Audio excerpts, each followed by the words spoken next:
اللہ سبحانہ و تعالیٰ کے نام پاک سے آغاز، جو بڑا مہربان نہایت رحم فرمانے والا ہے، اور کروڑوں درود و سلام ہمارے اور آپ کے آقا حضرت احمد مجتبیٰ محمد مصطفیٰ صلی اللہ علیہ وآلہ وسلم پر کہ آپ کی خدمت اقدس میں ہدایہ درود پیش کرنا اہل ایمان کے لیے دنیا اور آخرت میں کامیابی، بھلائی، فلاح، نجات اور بلندی درجات کا ذریعہ ہے۔ اللہم صلی علی سیدنا و مولانا محمد وعلی آل سیدنا و مولانا محمد وبارک وسلم وصلی علیہ۔ ناظرین محترم السلام علیکم ورحمۃ اللہ وبرکاتہ۔ میں ہوں آپ کا میزبان محمد رئیس احمد اور پیش کیا جا رہا ہے پروگرام روشنی سب کے لیے معراج النبی صلی اللہ علیہ وآلہ وسلم۔ ہمارا موضوع ہے، اور ماہ رجب المرجب ہو یا دیگر 11 مہینے ہوں ہجری سال کے، کوئی ایسا ایونٹ، کوئی ایسی تاریخ، کوئی ایسا دن الحمدللہ نہیں جاتا کہ جس میں ہم جسے یاد نہ کریں،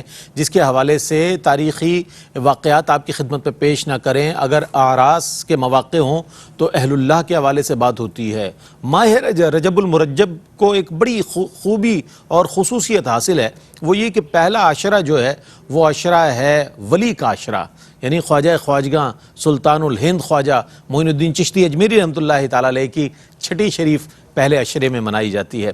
دوسرا جو عشرہ ہے وہ علی کا عشرہ ہے، چونکہ 13 رجب المرجب کو مولا کائنات سیدنا علی بن ابی طالب کرم اللہ وجہہ الکریم کا یوم ولادت منایا جاتا ہے اور جشن منایا جاتا ہے۔ دوسرا عشرہ علی کا ہے، اور تیسرا عشرہ میرے اور آپ کے پیارے آقا علیہ الصلوۃ والسلام کا ہے کہ 27 رجب المرجب کو واقعہ معراج ہوا، اور اس معجزہ معراج کے حوالے سے محافل سجائی جاتی ہے، اس معجزے کے حوالے سے بات کی جاتی ہے، اور سرکار علیہ الصلوۃ والسلام کی شان اور رفعت کے حوالے سے بات کی جاتی ہے۔ کل علامہ حافظ اویس صاحب نے بہت خوبصورت بات کہی کہ معراج جو ہے ایک ایسی معراج ہے کہ جس میں کئی معراجیں ہیں۔ اللہ اکبر! اس سفر میں کئی معراجیں نظر آتی ہیں، یعنی کہ آپ براق پر تشریف فرما ہوئے تو براق کی معراج ہو گئی، آپ نے جس آسمان پر قدم رنجہ فرمایا اس آسمان کی معراج ہو گئی، آپ نے انبیاء علیہ السلام سے ملاقات فرمائی اور انبیاء علیہ السلام کی معراج ہو گئی، آپ علیہ الصلوۃ والسلام نے سدرۃ المنتہا پر قدم رنجہ فرمایا، سدرۃ المنتہا کی معراج ہو گئی، آپ علیہ الصلوۃ والسلام نے اللہ کا دیدار کیا تو آپ کی معراج ہو گئی، اور سرکار علیہ الصلوۃ والسلام جو تحفہ لے کر آئے امت کے لیے نماز کی صورت میں، تو وہ مومنوں کی معراج ہو گئی، الصلاۃ معراج المومنین کے حوالے سے۔ تو یہ معراج جو ہے اس میں کئی معراجیں ہیں، کئی عروج ہیں، اور جس کو واقعات کو علماء حضرات بیان فرماتے ہیں۔ آج ہم جاننے کی کچھ، کل سورہ بنی اسرائیل کے حوالے سے بات ہوئی، آج انشاءاللہ سورہ نجم کے حوالے سے، اور مسلسل جو 18 آیات ہیں کم و بیش، اس کے حوالے سے انشاءاللہ بات ہوگی ابتداً، اور اس کے بعد ہم جاننے کی کوشش کریں گے واقعہ معراج میں موجود اور کیا کیا چیزیں ہیں کہ جن کا جاننا ضروری ہے۔ آپ واقعہ معراج کو اگر سمجھ لیں گے تو عظمت مصطفیٰ آپ پر مستحضر ہو جائے گی کہ اللہ نے اپنے پیارے حبیب علیہ الصلوۃ والسلام کو کیا شانیں عطا فرمائی ہیں اور کیا عظمتیں عطا فرمائی ہیں، کیا وراء الورا آپ کی منزلت ہے۔ اس حوالے سے انشاءاللہ بات کریں گے۔ علامہ مفتی محمد سہیل رضا امجدی صاحب ہمیشہ سے ماشاءاللہ خوش لباس شخصیت اور خوش گفتار شخصیت اور وقی مطالعہ رکھنے والی شخصیت تشریف فرما ہے۔ السلام علیکم ورحمۃ اللہ وبرکاتہ۔ وعلیکم السلام ورحمۃ اللہ وبرکاتہ۔ اور میرے بائیں جانب تشریف فرما ممتاز و معروف عالم دین علامہ مفتی احسن نوید نیازی صاحب، ممتاز و معروف عالم دین ہونے کے ساتھ ساتھ وقی مطالعہ رکھتے ہیں، مدلل جوابات عنایت فرماتے ہیں۔ تشریف فرمائیں۔ السلام علیکم ورحمۃ اللہ وبرکاتہ۔ وعلیکم السلام ورحمۃ اللہ وبرکاتہ۔ اچھا مفتی صاحب، چونکہ میں نے سرنامہ کلام میں عرض کیا اور کل یہ بات بھی ہوئی سورہ بنی اسرائیل کے حوالے سے، اس کے علاوہ میں چاہتا ہوں کہاں کہاں کس انداز میں کس سورہ مبارکہ میں معراج کا ذکر ملتا ہے، اس کے حوالے سے کچھ روشنی ڈالیے گا۔ بسم اللہ الرحمن الرحیم۔ اللہم صلی علی سیدنا و مولانا محمد وعلی آلہ و اصحابہ وبارک وسلم۔ جی بہت بہت شکریہ قبلہ رئیس بھائی، اور جس طرح آپ نے فرمایا کہ سورہ بنی اسرائیل کے علاوہ خاص طور پر معراج مصطفیٰ کا ذکر کہیں اور بھی موجود ہے یا نہیں، تو جی ہاں بالکل ہے۔ سورہ بنی اسرائیل میں بھی اللہ تبارک و تعالیٰ نے مسجد حرام سے لے کر مسجد اقصیٰ تک کی معراج کا ذکر فرمایا، حالانکہ اس میں بھی مفسرین یہ فرماتے ہیں کہ اس میں بھی ساری معراجوں کا ذکر ہے۔ جی جی جی بھائی مفتی صاحب سبحان اللہ سبحان الذی اسری بعبدہ لیلا من المسجد الحرام الی المسجد الاقصی الذی بارکنا حولہ، یہ ایک معراج ہوئی، لنریہ من آیاتنا، پھر آسمانوں پر لے گئے۔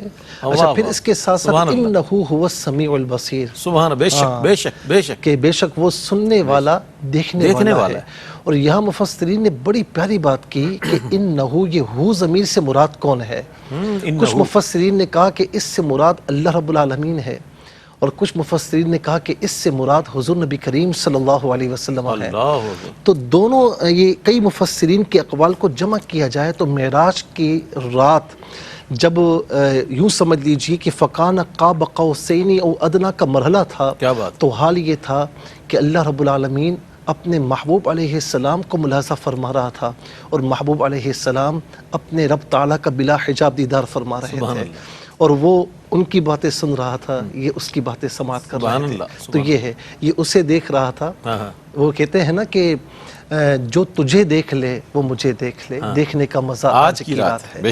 اچھا یہاں پر سورہ نجم کی ابتداءً جو تقریباً 18 آیات کریمہ ہیں، تو اس سے مراد بھی یہاں پر حضور نبی کریم علیہ السلام کی اس معراج کا خاص طور پر ذکر ہے کہ جہاں سے یہ سدرۃ المنتہا کا معاملہ شروع ہے، یعنی سدرۃ المنتہا تک جانا، پھر اس کے بعد آگے سفر اختیار کرنا۔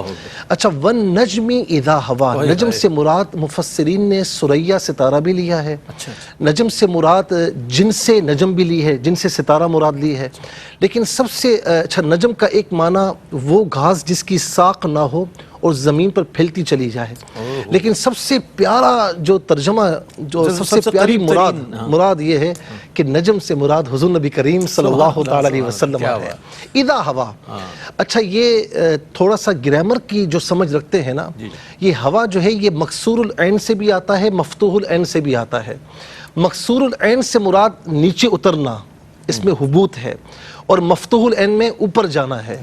تو اس کا مطلب یہ ہے کہ یہاں پر اللہ تبارک و تعالیٰ نے جب آپ معراج پر تشریف لے گئے، آپ کا جانا ہوا، اس کی بھی قسم ارشاد فرمائی، اور جب وہاں سے تشریف لائے، کیوں کہ جانا بھی کمال تھا، آنا بھی کمال ہے، تو جانے اور آنے کی قسم اللہ رب العالمین نے یہاں پر ارشاد فرمائی کہ وَالنَّجْمِ اِذَا ہوا، قسم ہے اس محبوب کی، وہ گیا بھی اور آیا بھی۔ اچھا پھر اس کے بعد یہاں پر خاص طور پر جب ہم آگے دیکھتے ہیں وَالنَّجْمِ اِذَا ہوا مَا ضَلَّ صَاحِبُكُمْ وَمَا غَوَىٰ وَمَا يَنطِقُ عَنِ الْهَوَىٰ إِنْ هُوَ إِلَّا وَحْيٌ يُوحَىٰ، یہ تمام منازل کا رب تعالیٰ نے ذکر فرمایا، اور خاص طور پر یہاں پر جب ہم دیکھتے ہیں کہ ثم دنا فتدلا فکان قاب قوسین او ادنا، کہ وہ قریب ہوا پھر اور قریب ہوا، یہاں تک کہ قاب قوسین، دو قوسین کی مقدار یا اس سے بھی کم مقدار رہ گئی۔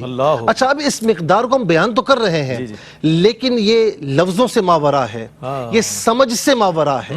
اچھا یہاں پر ایک نقطہ مفسرین نے یہ بھی ذکر کیا کہ جب عرب میں دو قبائل میں اجتماع ہو جاتا، جب آپس میں صلح کر لیتے، تو اس کے بعد یہ بھی ہوتا نا، کیونکہ قرآن عربی زبان میں نازل ہوا، اِنَّا أَنزَلْنَا قُرْآنًا عَرَبِيًّا، تو ہوتا یہ کہ پھر ایک سردار اگر جو ہے وہ تیر چھوڑتا تو اس نے نہیں چھوڑا بلکہ دوسرے سردار نے چھوڑا ہے، یعنی ایک کا تیر چھوڑنا، تیر کمان استعمال کرنا، دوسرے کا استعمال کرنا تھا۔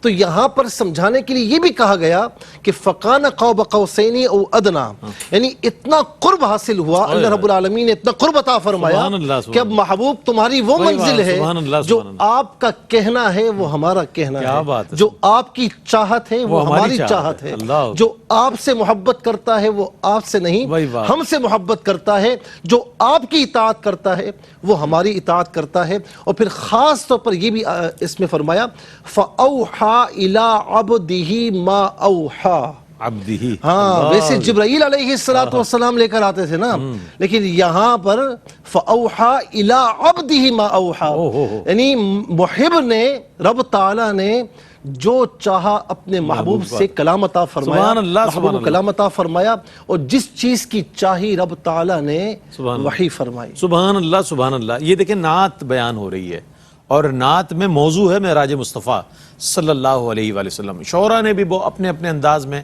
نعتوں میں ضرور واقعہ معراج کو، معجزہ معراج کو شامل کرنے کی کوشش کی اور اپنے لیے عزت اور افتخار کا باعث سمجھا۔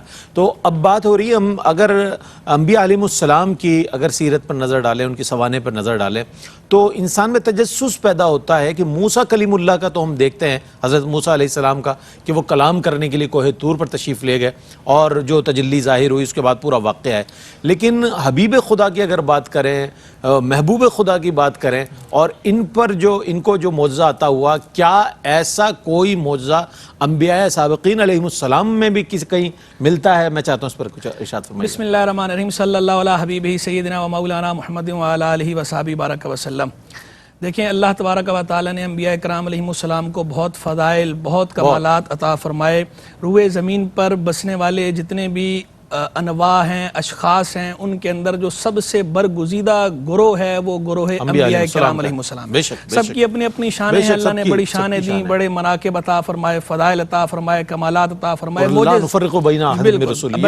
بالکل، ہم جو ہے نا وہ رسولوں میں سے کسی میں فرق نہیں کرتے، جو رسول ہے اسے ہم اللہ کا رسول مانتے ہیں۔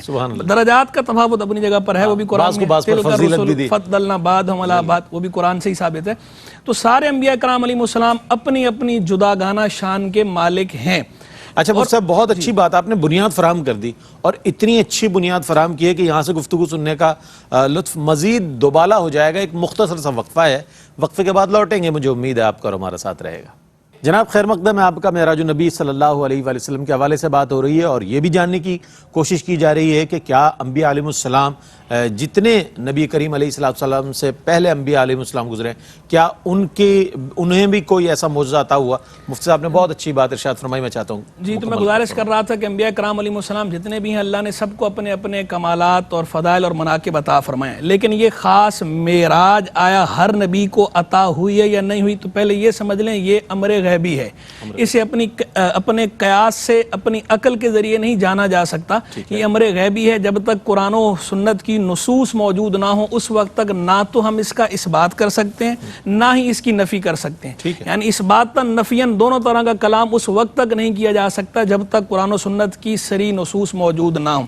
جب ہم قرآن و سنت کو دیکھتے ہیں تو اس میں ہمیں یہ بات تو نہیں ملتی کہیں پر کہ اللہ تبارک و تعالیٰ نے ہر نبی کو باقاعدہ معراج عطا فرمائی ہو، شان عطا فرمائی، فضائل عطا فرمائے، کمالات عطا فرمائے، مناقب ہیں، لیکن ہر نبی کو معراج کرائی گئی، اس کی تصریح ہمیں قرآن و سنت میں نہیں ملتی۔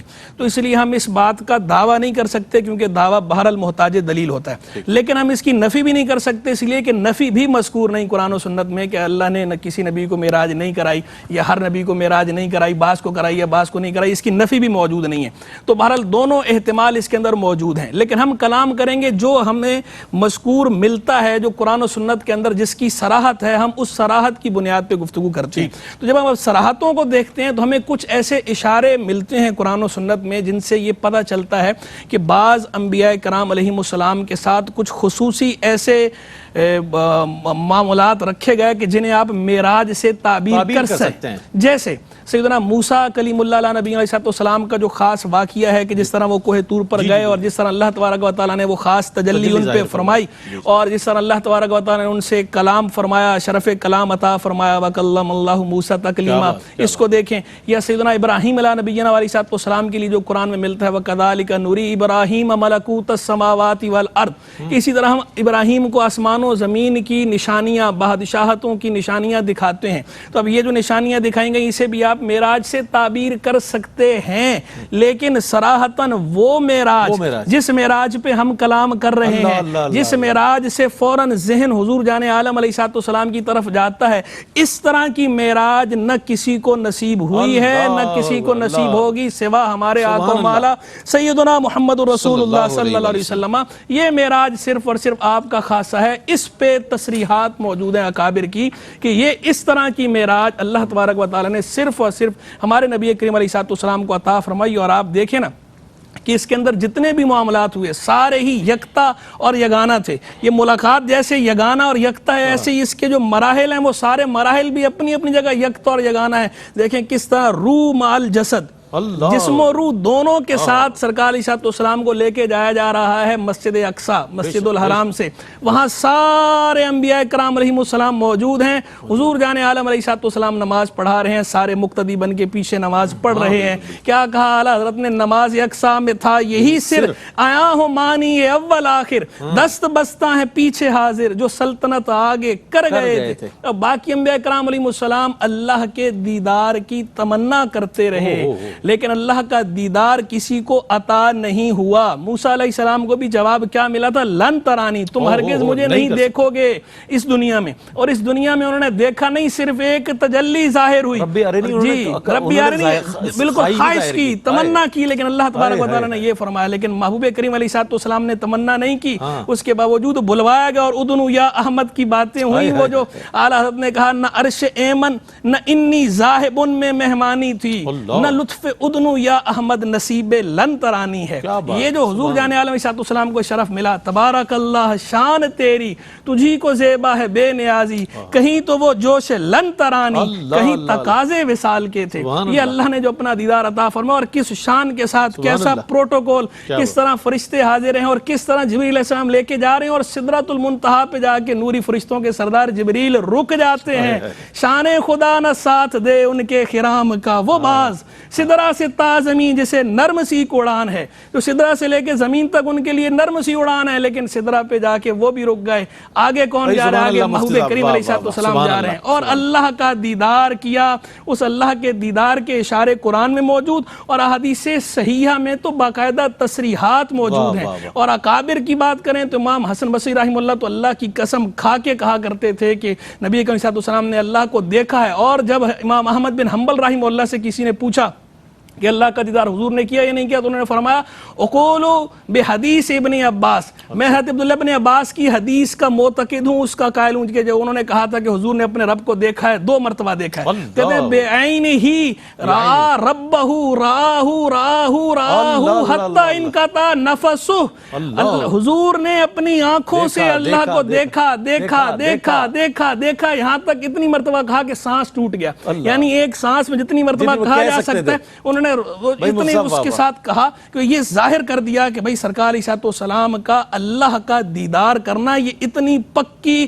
ٹھکی بات ہے، اور اتنی محکم متین بات ہے کہ اس کے اوپر پیچھے احادیث صحیحہ بھی موجود ہیں. خود صحیح مسلم میں حدیث ہے کہ جب حضور جان علیہ السلام سے سوال ہوا تو حضور نے فرمایا کہ رأیت نورا، میں نے نور دیکھا. اس سے پہلے والی ایک حدیث ہے، اس کو لے کے بعض لوگ اشکال پیش کرتے ہیں کہ حضور نے فرمایا نورن انا اراہ، اللہ تو جو ہے نا وہ نور ہے، میں اسے کیسے دیکھ سکتا ہوں. حالانکہ وہاں بھی جو اس کو پڑھنے کے طریقے محدثین نے بیان کیے ہیں، اس کو یوں بھی پڑھا جا سکتا ہے نورانی یون اراہو، نور والا ہے میں نے اسے دیکھا. اور اسے یوں بھی پڑھا جا سکتا ہے، انا کو اس میں استفہام نہ لیں، انا کو اس میں مکان لیں، نورن انا اراہو، میں نے اسے نور ہی دیکھا جہاں دیکھا، یا جس طرف سے دیکھا اسے نور ہی دیکھا. اور اگلی حدیث میں تصریح موجود ہے رأیت نورا، وہ بتا رہی ہے، وہ کرینہ ہے اس بات پر کہ یہاں مراد یہی ہے کہ حضور جان عالم علیہ السلام نے اللہ کو دیکھا ہے. بہت عمدہ، بہت عمدہ. معراج النبی پر بات ہو رہی ہے اور گفتگو بھی اپنی معراج پر ہے، ماشاءاللہ.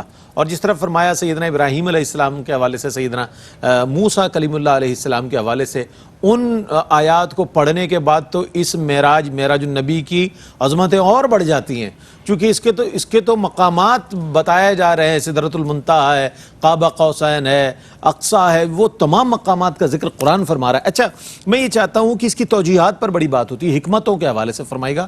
معراج النبی صلی اللہ علیہ وآلہ وسلم کی حکمتوں پر میں چاہتا ہوں کچھ روشنی ڈالیے گا.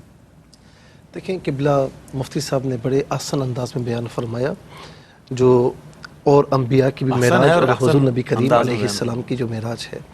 اچھا، یہاں پر یہ بات میں عرض کروں جو آپ نے سوال فرمایا کہ یہ جو معراج تھی یہ حسی بھی تھی، معنوی بھی تھی، علمی بھی تھی، فکری بھی تھی، عملی بھی تھی، روحانی بھی تھی، ہر اعتبار سے. اور خاص طور پر جو یہ معراج کا جو یعنی سن ہے، جو معراج کا وقت ہے، اس کو خاص طور پر دیکھیں تو اس سے پہلے حضور نبی کریم صلی اللہ تعالیٰ علیہ وسلم کی کم و بیش 10-11 سال کی یعنی اعلان نبوت کے بعد 10-11 سال کی محنت، اس میں صعوبت برداشت کرنا، اور پھر اس کے بعد ہر قسم کی اذیتوں کو برداشت کرنا. اچھا، پھر اس کے بعد شعب ابی طالب بھی ہے، پھر 10 سنے نبوی میں خاص طور پر حضرت ابو طالب کا انتقال کر جانا، جو آپ سے بڑی محبت بہت کرتے تھے. پھر سیدہ خدیجہ رضی اللہ تعالی عنہا کا وصال فرما جانا، یعنی ایک کی اخلاقی محبت تھی، اخلاقی سپورٹ تھی، اور یہاں پر اخلاقی سپورٹ بھی تھی. اور پھر اس کے بعد سیدہ خدیجہ رضی اللہ تعالی عنہا آپ کی دلجوئی بھی فرماتی اور آپ پر اپنا مال بھی قربان کیا کرتی. تو اس وقت حضور نبی کریم علیہ السلام اتنے غم میں تشریف فرما کہ اس سال کو عام الحزن کہا گیا، کہ غم کا سال. پھر طائف میں جانا، وہاں تکلیفیں برداشت کرنا، اور پھر اس کے بعد واپس لوٹ کر آنا. گویا کہ ان ایام میں اللہ تبارک و تعالی نے اپنے محبوب علیہ السلام کو جو اس سفر پر بلایا ہے نا، دیکھیں عام دنیا میں بھی کوئی محب اپنے محبوب کو غم میں دیکھ نہیں سکتا، غم میں تکلیف میں گوارا نہیں کر سکتا. تو اللہ تبارک و تعالی دو جہاں کا خالق و مالک ہے. یہ باتیں فقط میں نے سمجھانے کے لیے عرض کی. اللہ رب العالمین کیسے گوارا فرمائے کہ میرا محبوب غم میں رہے، میرا محبوب حزن میں رہے، میرا محبوب تکلیفوں میں رہے. تو گویا کہ ان ایام میں سفر معراج پر بلانا اور پھر ہر چیز کا مشاہدہ کروانا اور پھر اپنے دیدار سے مشرف فرمانا، گویا کہ آقا علیہ السلام کو اللہ رب العالمین نے تسلی بھی عطا فرمائی، تشفی بھی عطا فرمائی، جی دلجوئی بھی فرمائی کہ محبوب ان کو کیوں دیکھتے ہیں، آپ ان پر غم میں نہ آئیں، آپ اس پر حزن میں مبتلا نہ ہوں. آپ کے رب نے آپ کو کیا مقام عطا فرمایا جو آج تک کسی نبی کسی رسول کو عطا نہیں فرمایا، وہ مقام آپ کو عطا فرمایا. تو ایک تو تسلی اور تشفی تھی اور دلجوئی فرمانا تھی. دوسرا یہ کہ خاص طور پر یہ ایک ٹرننگ پوائنٹ بھی تھا. یعنی 10-11 سال آپ نے صعوبتیں برداشت فرمائی اور صحابہ کرام آپ کے ساتھ موجود ہیں. مدینہ منورہ میں صحابہ نے ہجرت کی، لیکن اب تک جو ہونا تھا وہ نہیں ہوا، کیونکہ مکہ مکرمہ سے مدینہ منورہ تشریف کیوں لے گئے؟ اہل مکہ سے تنگ آ کر گئے نا، صعوبتوں سے تکلیفوں، وہ جان کے در پہ تھے. تو اب مدینہ شریف کی طرف ہجرت ہونے والی ہے. ان دونوں کے درمیان میں یہ معراج کا واقعہ گویا کہ ایک صعوبتوں سے فتح کی طرف ایک ٹرننگ پوائنٹ تھا کہ محبوب اب آ جائیے راحت کی طرف. اور جب جو گزرنا تھا وہ گزر گیا. پھر یہ بھی فرمایا نا کہ اذا جاء نصر اللہ والفتح ورأیت الناس يدخلون فی دین اللہ افواجا، یہ تمام خوشخبری عطا فرمائی گئی.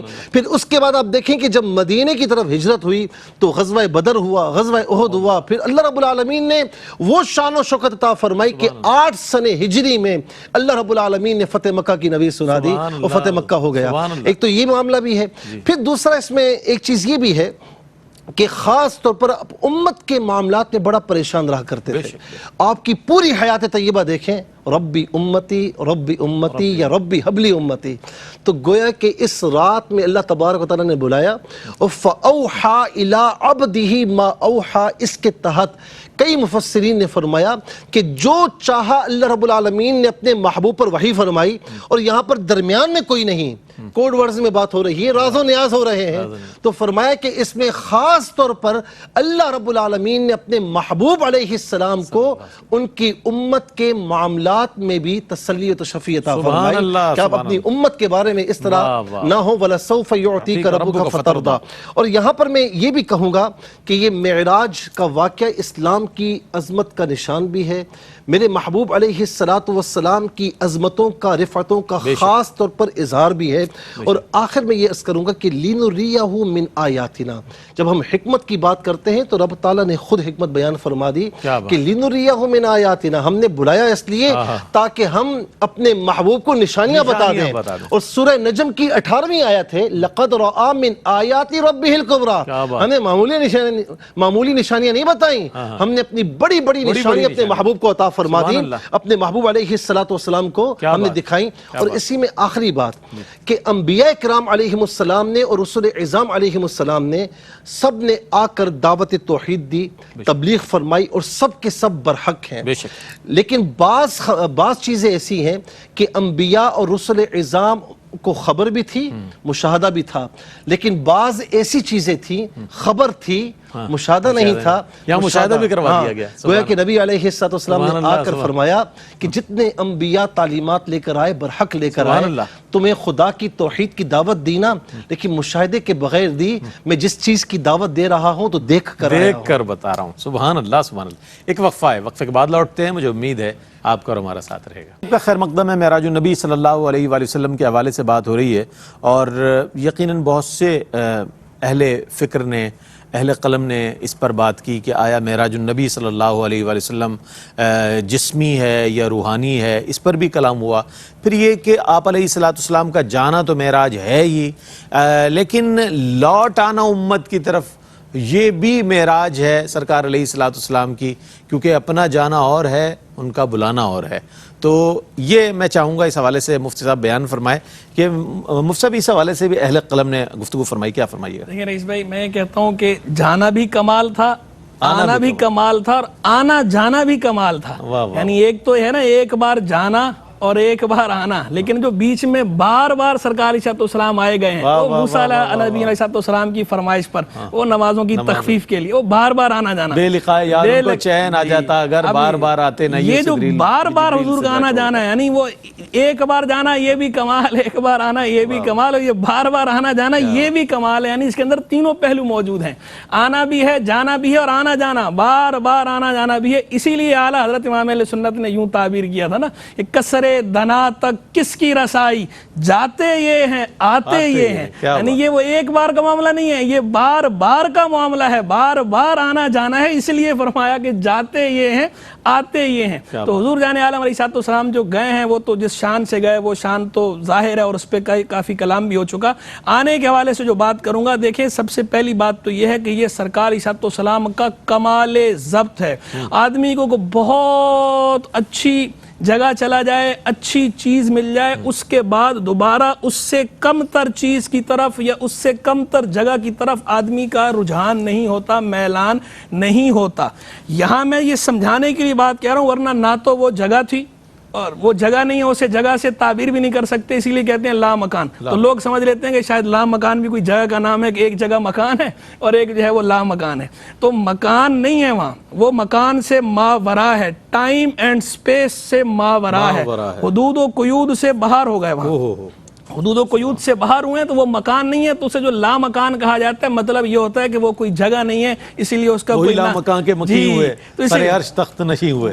وہ نبی ہے جس کے ہیں یہ مکان، وہ خدا ہے جس کا مکان نہیں، تو وہ مکان نہیں ہے وہاں پہ، وہ لا مکان ہے۔ یہ اس کا کوئی نام الگ سے نہیں ہے، اس لیے بتایا کہ کوئی نام نہیں ہے، لا مکان ہے۔ لیکن بعض لوگ یوں کہہ دیتے ہیں کہ لا مکان مجازن کہا گیا ہے، لا مکان مجازن نہیں کہا گیا، لا مکان حقیقتاً کہا گیا ہے، یعنی کہ وہ مکان نہیں ہے۔ تو سرکار علیہ السلام اللہ تبارک و تعالیٰ کے پاس پہنچ گئے، اللہ تبارک و تعالیٰ سے ملاقات ہوئی، اور کیسی ہوئی؟ ثم دنا فتدلی فکان قاب قوسین او ادنا۔ اس حد تک کا جو ہے وہ اس طرح کا قرب ہے، حد کا لفظ بھی خیر کیا بولنا وہاں، وہ حد کا لفظ بھی نہیں بولا جا سکتا، جو ہے وہ اس طرح کا قرب، اتنا قرب اللہ کا نصیب ہوا، اس قرب کے بعد واپس آنا یہ کمال ضبط ہے۔ ہمارے آقا علیہ السلام اصحاب تمکین کے سردار ہیں، ایسا ضبط کسی میں ہے ہی نہیں۔ اللہ تبارک و تعالیٰ کا صرف دیدار کرنا اس دنیا کے اندر، اس دیدار کی تاب کسی میں نہیں تھی۔ اور اللہ کے ذی القدر نبی اولو العزم رسول سیدنا موسیٰ علیہ نبی علیہ السلام، ان پہ صرف ایک تجلی انہیں دکھائی گئی، وہ بھی پہاڑ پہ پڑی تھی، وہ ایک تجلی انہوں نے دیکھی، تو ہوا کیا تھا کہ خرّا موسیٰ سائی کا، تو موسیٰ علیہ السلام جو ہے وہ غش کھا کے گر گئے تھے، ہوش ان کے تشریف لے گئے تھے۔ لیکن ہمارے آقا علیہ السلام نے کس طرح دیکھا ہے؟ ما زاغ البصر وما طغى، نہ آنکھ ہٹی ٹیڑھی ہوئی، نہ آنکھ حد سے بڑی، اس طرح کا دیکھا۔ یہ حضور کا دیکھنا بھی کمال کا تھا، اس کے دیکھنے کی داد اللہ تبارک و تعالیٰ نے دی ہے، سلام ہے، اور دیکھنے کی داد دکھانے والا خود دے رہا ہے۔ اللہ تبارک و تعالیٰ جو اپنا دیدار کرا رہا ہے، وہ اس دیکھنے کی داد دے رہا ہے، اور فرما رہا ہے ما زاغ البصر وما طغى، محبوب نے اس طرح دیکھا ہے۔ وہ اعلیٰ نے کہا نا معنی قدرہ مقصد ما طغى، نرگس باغ قدرت پہ لاکھوں سلام۔ کس کو دیکھا؟ یہ موسیٰ سے پوچھے پوچھے کوئی آنکھوں والوں کی ہمت پہ لاکھوں سلام. اور یہ آنکھوں پہ اعلیٰ نے اتنی پیاری بات کی. اعلیٰ نے فرمایا سرمگی آنکھیں حریم حق کے وہ مشکی غدال, ادھر اشارہ ہے, سرمگی آنکھیں حریم حق کے وہ مشکی غدال ہے فضائے لا مکان تک جن کا رمنا نور کا. ہرن ہوتا نا, ہرن چوکڑی بھرتا ہے ایسے, تو یہ مبارک آنکھوں کو تشبیہ دے رہے ہیں ہرن کے ساتھ, اور ان کے اس دیدار کو فضائے لا مکان تک جانے کو اس کو تعبیر کر. اسی کو ایک شاعر نے تضمین کی تو بڑا پیارا مصرع یہاں کہا تھا, کہا مرشد برحق نے میرے دی ہے کیا ستھری مثال, سرمگی آنکھیں حریم حق کے وہ مشکی غدال ہے فضائے لا مکان تک جن کا رمنا نور کا. اللہ تبارک و تعالی غیب الغیب ہے. اللہ نے جب اپنا آپ ظاہر کر دیا تو اور ایسا کیا رہ گیا کہ جو حضور جان شاہ سے مخفی رکھا جاتا. اسی لیے کہ اور کوئی غیب کیا تم سے نہاں ہو بھلا جب نہ خدا ہی چھپا تم پہ کروڑوں درود. تو یہ اللہ تبارک و تعالی نے اپنا دیدار عطا فرمایا, اور اللہ کا یہ دیدار اور اس طرح کر کے پھر واپس آ جانا, یہ سرکار علیہ السلام کا کمال ضبط ہے. آپ کے کمال ضبط پہ دلالت کرتا. اور پھر یہ جو واپس آنا تھا, اس واپس آنے کے اندر بھی امت کے لیے بھی خیر تھی, انبیاء کے لیے بھی خیر تھی, اس کائنات کے لیے بھی خیر تھی. وہاں سے یہاں آنا یہاں کے لیے بھی خیر و برکت ہی کا باعث تھا. نمازوں کا تحفہ ہمیں ملا. سبحان اللہ. اور حضور جب وہاں سے آئے, موسیٰ علیہ السلام نے آپ کی آنکھوں میں اللہ کا جلوہ دیکھا, آڑ سے دیکھا, براہ راست نہ دیکھ پائے تھے, تب محبوب کی آنکھوں سے وہ دیکھ رہے, وہ ان کی آنکھوں سے دیکھ کر جو ہے اللہ تبارک و تعالیٰ کے دیدار کا لطف حاصل کر رہے تھے. تو یہ سرکار کا جو یہاں پر آنا ہے, اس کے بعد اس آنے کی بھی اپنی ایک حکمت ہے. تو ان کا جانا بھی کمال, ان کا آنا بھی کمال, اور ان کا آنا جانا بھی کمال. سبحان اللہ.